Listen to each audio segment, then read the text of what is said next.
Okay, so let us do the top stitching now for the band, and then we finished. Um,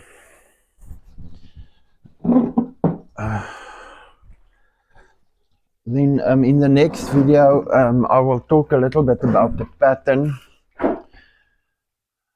because there are formulas that you use to work out the sizes and the the size of the crown on top, the length of the cap, the length of the band, all of those things, the height of the band, all of those things is there are formulas that you that you use to work those things out. So I will talk a little bit about that. I've got it here. I'll post it on the when I have some time. I'll post it on the YouTube channel. So what we're going to do now is so all the seams are flat now. So it's just this seam here that is standing out. So we're going to do the top stitching for this seam now, and then even some premium quality beanies that you buy, they don't do the top stitching here.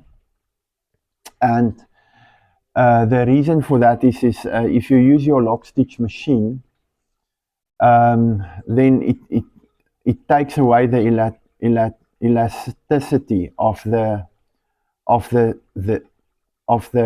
beanie here. So in a lot of these beanies you will see there's no top stitching here.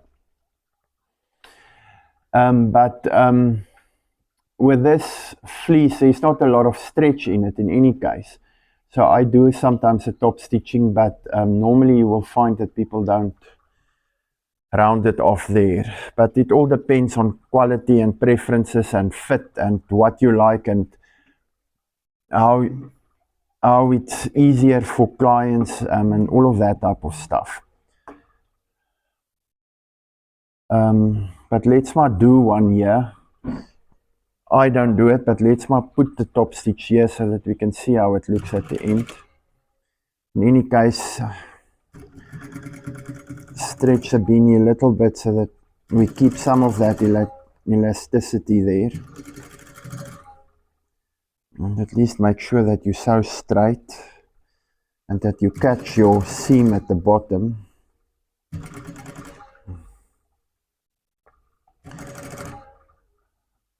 So there's a lot of factors that comes into play with this seam here.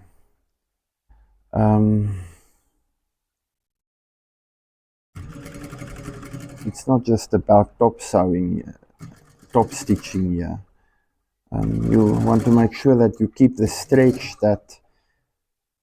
So, and it also depends on what equipment you have available. A lot of people can use zigzag stitch on the normal sewing machine, but I don't use zigzag for nothing. If I use zigzag, it's for buttonholes. I don't know, maybe there are some specialized tailors and seamstresses that use zigzag and that prefer zigzag on certain things. But the stuff that I make, I don't use zigzag normally because, especially for seams, because that thing always comes loose. But okay, it's a video for another day. So here we've finished the top stitching now. So the seam is lying flat now, like all the rest. So yeah, so like I said, not everybody, normally you don't do a top stitch here. Some people do, but it's preferences, and it also depends on the fit and the elasticity of the beanie.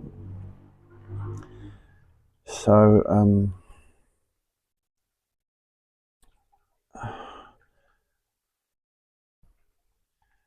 so there it is, finished. nicely rounded off, looks good inside. And what you can do is you can attach a label here if you want to, if you've got your own labels. You can do that, but this beanie looks fine, I think.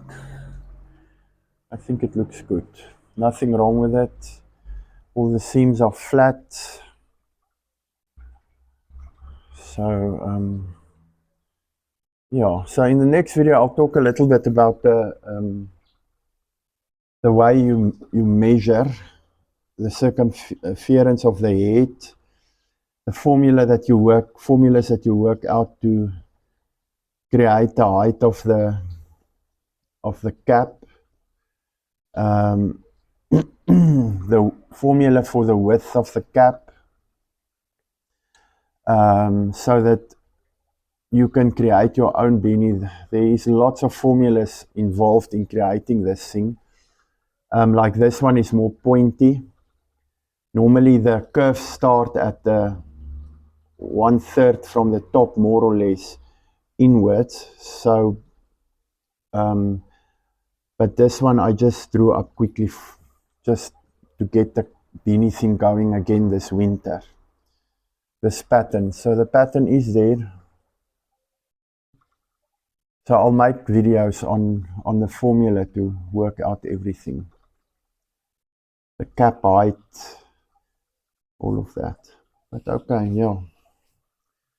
Okay.